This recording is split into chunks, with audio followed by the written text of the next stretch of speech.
The Great Concord Hall of Uarkesh had never hosted a human before, and the assembled delegates made sure everyone knew it.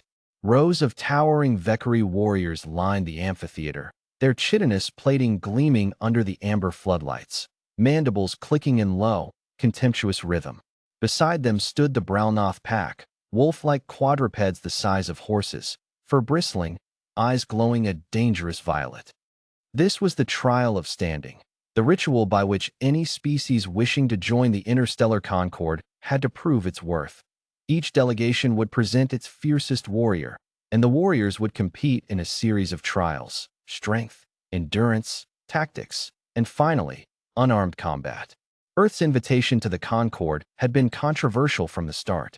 Humanity was young, technologically unimpressive by galactic standards, and, according to most of the assembled species, hopelessly fragile.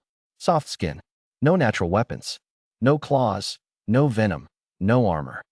The Vekari ambassador, Strek, had argued for weeks that humanity's application should be denied outright, on the grounds that creatures so vulnerable cannot possibly understand strength, and species who do not understand strength should not be trusted with the responsibilities of the Concord. But the Concord Charter demanded equal opportunity to all sapient species, so here they were.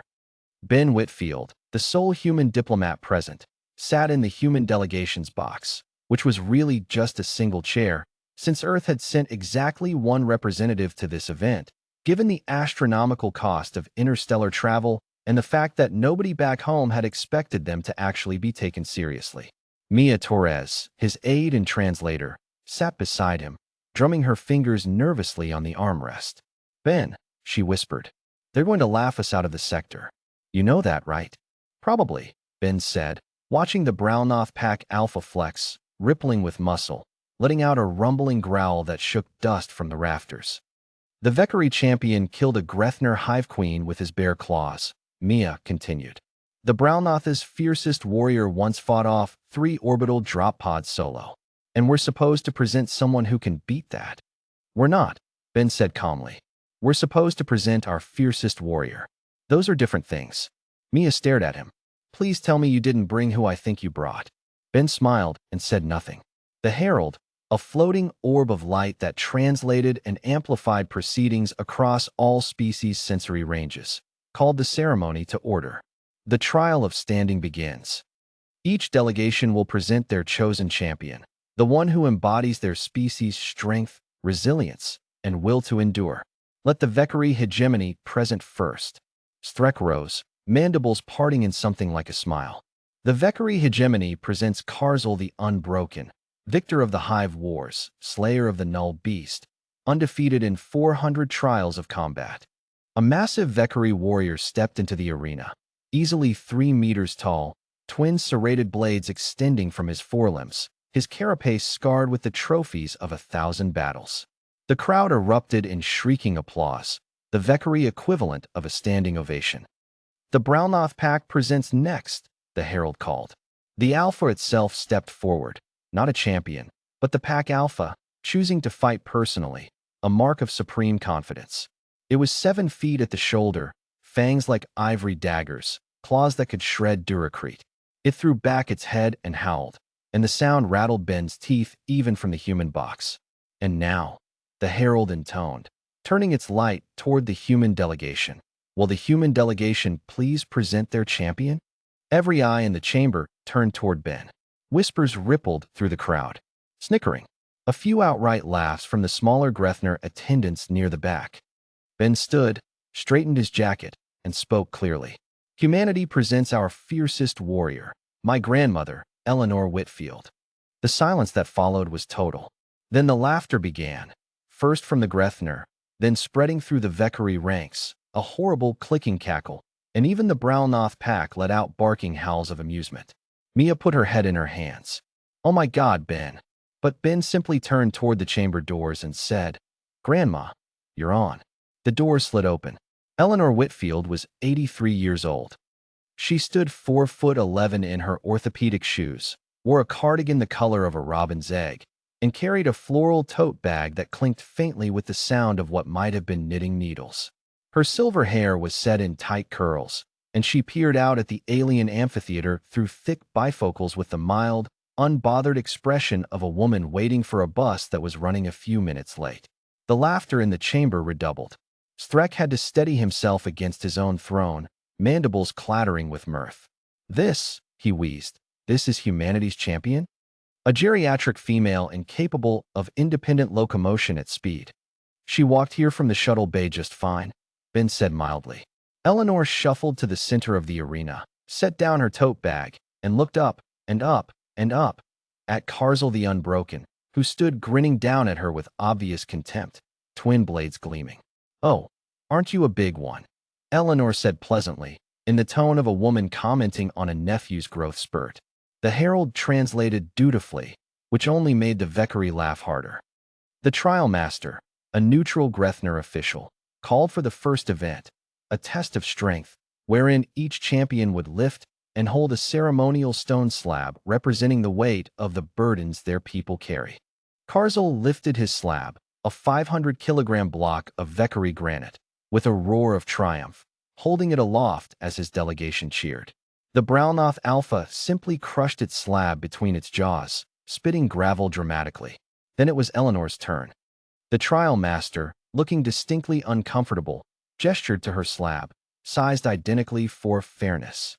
Eleanor looked at it, looked at the trial master, and said, "Dear, I raised 4 children, buried my husband, survived 2 wars, a Great Depression I was too young to remember, but heard about plenty, and 41 years of teaching 7th grade math. I have carried heavier things than this rock." She did not lift the slab. Instead, she reached into her tote bag and pulled out a photograph, worn, creased, laminated with the careful reverence of an object handled 10,000 times. She held it up for the herald's translator orb to capture and display on the great screens above the arena. It was a photo of a young woman, Eleanor, 60 years younger, standing in the rubble of a bombed-out building, a child in each arm, her face streaked with dust and blood, her eyes burning with a fury that needed no translation across any species' visual cortex. "This was taken the day after my hometown was hit," Eleanor said, her voice suddenly not gentle at all. "I was 19. I dug 11 people out of that rubble with my bare hands, including my baby sister, before the sun came up. I did not stop. I did not cry. I did not lie down and die like the enemy wanted. I got up, and I rebuilt, and I raised a family, and I taught 1,000 children how to do long division and how to be decent people in a world that kept trying to convince them not to be." The amphitheater had gone very quiet. "You," Eleanor said, pointing a small, wrinkled finger at Karzel, "have never had to raise anything except a sword. You," she said, turning the finger toward the Brownnoth Alpha, "have never had to hold anything more fragile than prey." She let the silence sit. "Strength," Eleanor said, "is not the size of the thing you can lift. It is what you carry when nobody is cheering, for as long as it takes, without ever once putting it down. My species does not send our biggest and our angriest to prove ourselves. We send our oldest, the ones who have carried the longest, and are still standing."